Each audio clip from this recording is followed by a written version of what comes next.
আসসালামু আলাইকুম রহমতুল্লাহ বারাকাত।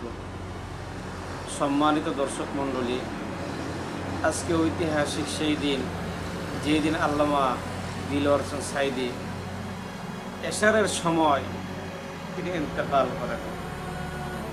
আমার স্পষ্ট মনে আছে,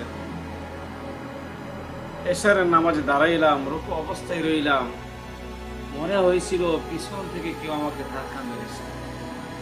অর্থাৎ এশারের নামাজ চলাকালে ভূমিকম্প হয়েছে।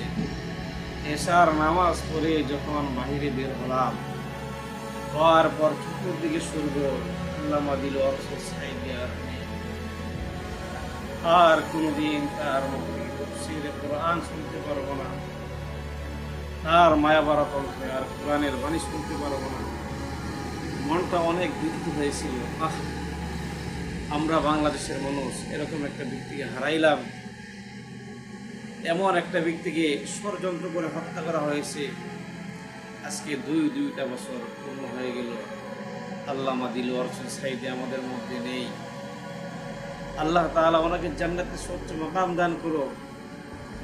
আর যেই খনি স্বৈরাচার হাসিনা আমাদের সাঈদীকে ষড়যন্ত্র করে শহীদ করেছিল, সেই হাসিনা আজকে দেশে নাই, আর দেশে ফিরতে পারবে না। এইসব শুধু এ সাঈদীকে নয়, হেফাজতের মধ্যে হত্যাকাণ্ড ঘটিয়েছে।